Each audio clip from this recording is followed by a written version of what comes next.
Hello everyone, welcome to F1 Views. This week we're talking about the 2017 season and whether if certain things haven't had happened, whether Vettel would still have a chance to win the 2017 World Championship. We're going to analyze points where Vettel could have maximized points as well as points where they could have salvaged something more. And whether at this particular point in time now, with a 59 point deficit, whether it could have been less. I don't know, something like 28 or 30, which is still possible for him to win the World Championship because there's still 100 points on the table. So before the Baku incident, Vettel was comfortably the best driver of 2017 in the first half of the season. He was very, very, very consistent. So majority of the time he was starting on the front row. So he was, even though people say the Ferrari is not fast in qualifying, he was always out qualifying Bottas. So, by that regard, you have to say it's either Bottas is underperforming, first point. Second point, Bottas not being very fast, even driving a Mercedes, which then put other people's points off anyone can win in the Mercedes. So, and Vettel, I would say Bottas is, an above average driver. Because, the guy had proved himself when he was at Williams. So, I would have to say he's an above average driver. And third, either is just fast, which is why he's out qualifying Bottas. But Hamilton is just that little bit faster. While he could catch Bottas, he couldn't catch Hamilton. So, we're going to go over the points where it's very clear that Vettel had these opportunities in his hand and he potentially should have maximized them. So, the first incident would be the Baku incident.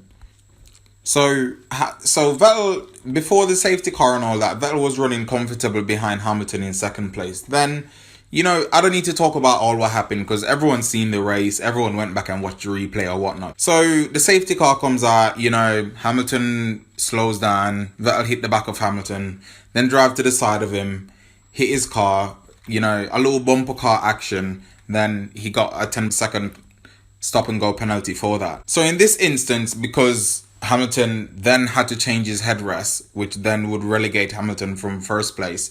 If Vettel hadn't have done that, he would have been running in first place. The damage to his car was on his front nose was not much.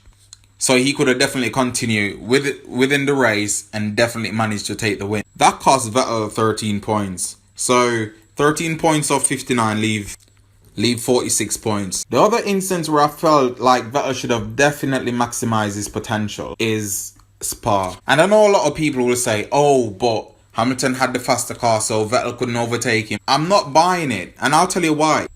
First of all, Vettel is on the ultra soft tyres, a brand new set of ultra soft tyres.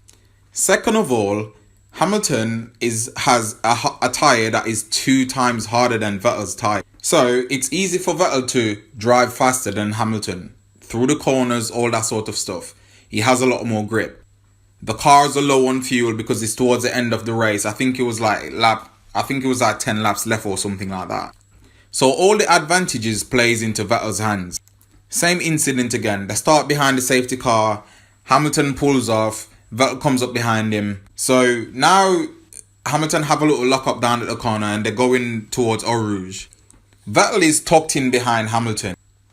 In the post-race interview, Hamilton said he'd slow down to keep Vettel close to him, so when they got up to the top of the hill, full throttle, and then see Vettel would be able to overtake him that way. One thing to bear in mind, the Mercedes went for a lower drag reduction setup because I remember Toto saying, or I think it was Toto or Hamilton saying, the reason why they went for a low drag setup was because just in case Vettel had take the lead at the start, then Hamilton would have the opportunity of overtaking him on the straight. So Vettel is slipstreaming Hamilton. They come towards the top of the hill. And then, Vettel pulls out to overtake Hamilton. They're traveling side by side. But like my point I just mentioned, Hamilton is traveling faster than Vettel. So he'd be able to maintain a higher top speed compared to Vettel because Vettel was running a little bit more drag. But this is the problem that I have. A lot of people are not saying Vettel had this in his hand. The reason being, even though Vettel missed that opportunity, which was on the first lap, he still had 10 more or 9 more laps. I can't remember how many more laps, but it was quite a few to then pass Hamilton. All the field is bunched up, so he ain't got to worry about traveling through no back markers, anything. It's literally now Vettel versus Hamilton. For the remaining laps towards the end of the race, Hamilton was able to keep Vettel at bay. Vettel didn't have another chance to overtake Hamilton.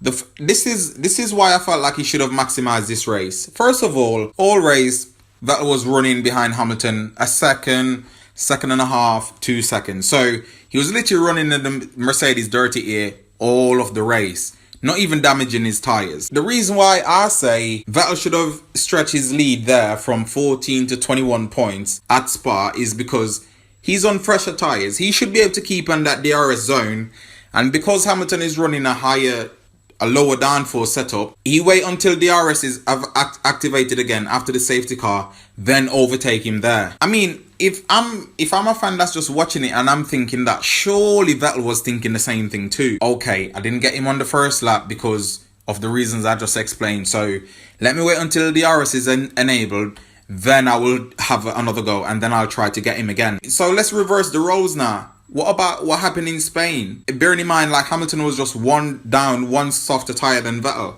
Vettel was on the medium, Hamilton was on the soft, and Hamilton managed to overtake him with DRS. So with roles reverse, why shouldn't Vettel be able to do the same thing?